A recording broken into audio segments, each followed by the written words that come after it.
Sleep is important for the human body to function efficiently, but it seems as if most university students are not aware of what factors people encounter during the day that affect their sleep during the night. Can informing students in an entertaining way help raise awareness of the importance of sleep quality and habits? In search of an authentic problem, we use these following research questions, among others, as a guide. What makes up the different components of sleep? What disturbs sleep? Why is it important for humans, and especially students, to achieve good quality of sleep? How does sleep deprivation affect the human mind? The takeaway from the research we performed was that disturbing a person's sleep-wake cycle with little less than an hour each night can lead to partial sleep deprivation. Partial sleep deprivation can amount and create a sleep debt which, when not collected, only worsen the effects of sleep deprivation. Sleep deprivation, both total and partial, increases manifest and physiological sleepiness, but not introspective sleepiness.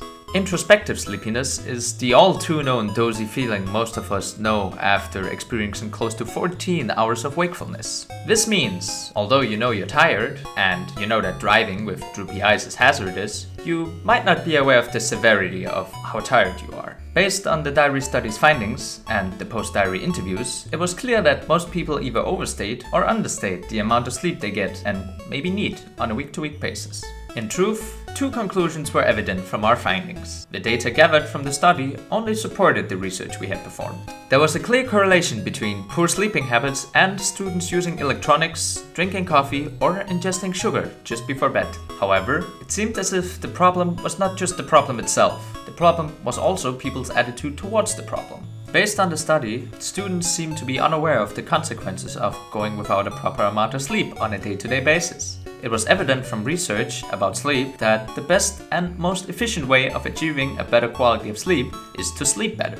Users need to identify with the problem. The information needs to relate to their lives. To do this, they have to experience the consequences of these factors in an entertaining way. Digital, game-based learning. There exist three types of digital game-based learning games. The one in question tries to change behavior or habits or create awareness. The pros of learning in a game-based environment is that it not only tries to create awareness, but it has a secondary learning outcome, which is to create a positive attitude to what's being taught. Not only that, but games in general allow players to experience immediate feedback to actions. For example, drinking coffee increases your energy momentarily, but limits your quality of sleep. A game-based approach has also been favored by multiple studies collected in one paper, where conventional learning methods are pitted against game-based learning methods. With the diary study showing that the subjects were avid users of electronics, primarily games, during the evening or night, it was obvious to cater the product towards a combined student and gaming demographic. With the diary study supporting our argument and our newfound research in digital game-based learning,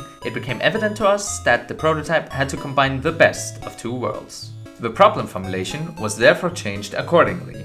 Students are not fully aware of the factors that affect sleep quality and the consequences of bad sleep habits. Can raising awareness help students gain the knowledge to positively change their habits and improve their quality of sleep? How can we create a technological application that utilizes the concepts of digital game-based learning to effectively convey this information to university students? Before beginning the design phase, 3 success criteria were created. The user has to be able to improve their sleep habits and quality of sleep based on the information conveyed. The prototype has to be entertaining. The user can immerse themselves in the prototype. The game was designed as a 2D side-scroller with 2.5D elements and classic chiptune music to mimic the Game Boy era. The design process was influenced by the theories of social actors and social cues. The most important takeaway from them being how to immerse and influence a player by, for example, using social dynamics, where the game environment and difficulty depend on how much energy the player has. The purpose of the game is reinforced by how it plays, as this is the most effective way to make an instructional game. To achieve this, a minimum implementation plan was developed. This entails the core of what the game needed in order to fulfill the 3 success criteria. To evaluate the prototype and also each success criterion, subjects were asked to test the game. The evaluation revealed the prototype partially fulfilled the success criteria with an overall high entertainment rate and immersion rate.